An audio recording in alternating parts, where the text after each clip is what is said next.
saya yakin fenomena kekerasan terhadap anak merupakan fenomena gunung es yang selama ini tidak pernah terlaporkan dan hanya sebagian kecil kasus yang dilaporkan. Karena itu ada 3 hal yang saya minta menjadi perhatian kita bersama.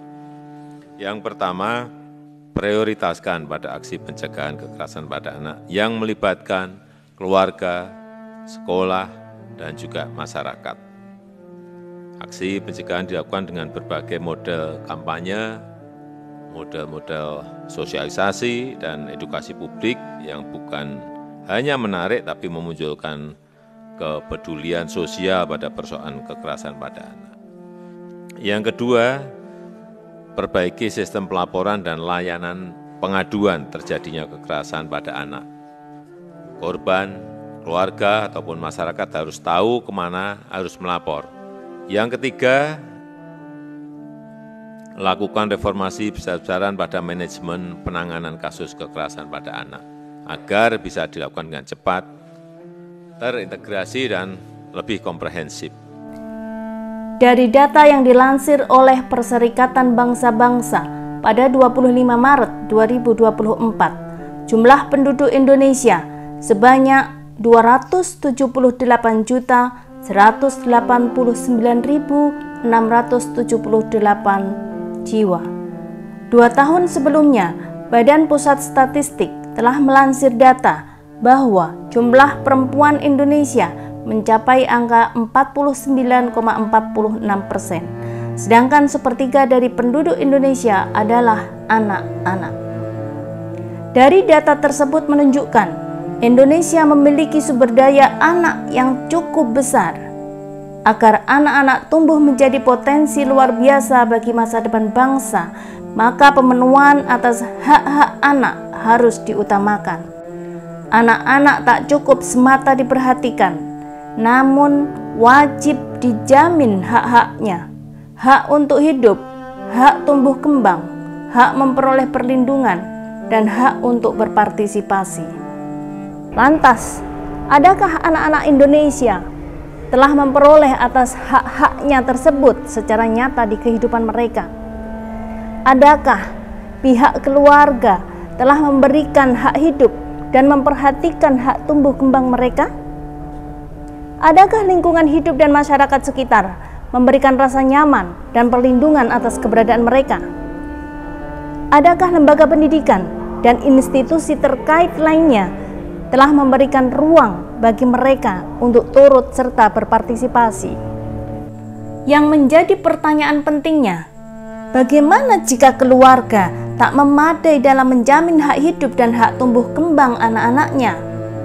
Bagaimana jika lingkungan sosial masyarakat sekitar tak memberikan rasa nyaman atas keberadaan mereka? Dan bagaimana jika lembaga pendidikan tak menjadi ruang aman bagi anak-anak, bahkan justru membuat diri mereka merasa terancam atas beragam tindak kekerasan terhadap diri mereka? Kekerasan pada anak yang kita sangat sayangkan justru pelakunya adalah para pendidik. Kekerasan terhadap anak di dunia pendidikan bukanlah ilusi. Peristiwa tersebut benar-benar nyata menampar wajah kita. Lembaga pendidikan, tempat memupuk minat dan bakat anak, benar-benar telah terciderai. Tempat orang tua menitipkan masa depan anak-anaknya justru ditebas secara tragis menjadi sebuah masa depan buram yang memeras rasa putus asa. Potensi minat, bakat, hak tumbuh kembang pendidikan, partisipasi, dan prestasi menjadi layu sembilu yang menguras air mata. Tindak kekerasan terhadap anak memang marak di mana-mana secara umum, sebagaimana data kekerasan nasional yang dilansir Kementerian Pemberdayaan Perempuan dan Perlindungan Anak Republik Indonesia pada 1 Januari 2024 terdapat 10.255 perempuan dan anak korban kekerasan. Rata-rata anak korban kekerasan per 10.000 anak terbanyak terjadi di Provinsi Jawa Barat yang mencapai angka 836 korban, Disusul Provinsi Jawa Timur sebanyak 684 korban, serta Provinsi Sumatera Utara 588 korban. Tindak kekerasan terhadap anak tak hanya berupa kekerasan verbal, psikis, non-fisik, dan fisik semata. Kini, model kekerasan anak sudah melalui dunia online berupa tindak kejahatan digital. Tak sedikit dari mereka yang memperoleh gangguan dari sisi gelap media sosial. Yang sangat miris, tindak kejahatan digital itu bahkan dilakukan terhadap para penyandang disabilitas yang notabene justru membutuhkan perlindungan. Kan di Telegram itu ada bot. Nah, biasa di situ kayak baru main, langsung ada yang kirim kayak fotonya, kelaminnya. Ternyata di aplikasi ini ada orang yang kirim-kirim begitu, tapi lama-lama kayak langsung saja di skip. Pernah satu kali, jadi nomor asing yang dari luar negeri sana, dia kirimkan saya video porno gitu. Kebetulan mama saya yang pegang HP saya, terus dia buka, bilang, wah astaga, ini kenapa kau punya nomor asing seperti ini? Sempat saya mau blokir, malah dia telepon saya video call. Jadi mama yang angkat, dia enggak pakai baju katanya. Dalam Undang-Undang Nomor 35 Tahun 2014 tentang Perlindungan Anak, secara gamblang dinyatakan bahwa setiap anak memiliki hak untuk memperoleh perlindungan, dan salah satunya berupa perlindungan dari tindak kekerasan.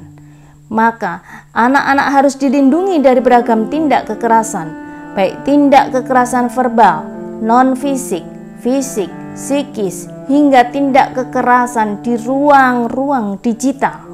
Anak-anak juga harus dilindungi dari bullying, terutama di ruang-ruang pendidikan.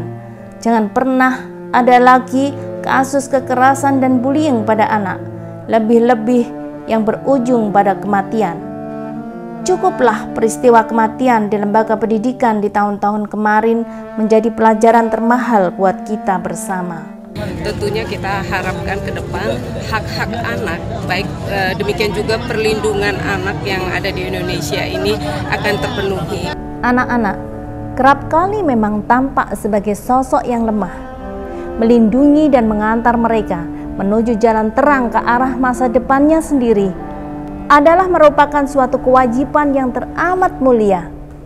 Dari setiap kita punya satu peranan, maka upayakanlah dengan sebaik mungkin sesuai peranan kita masing-masing.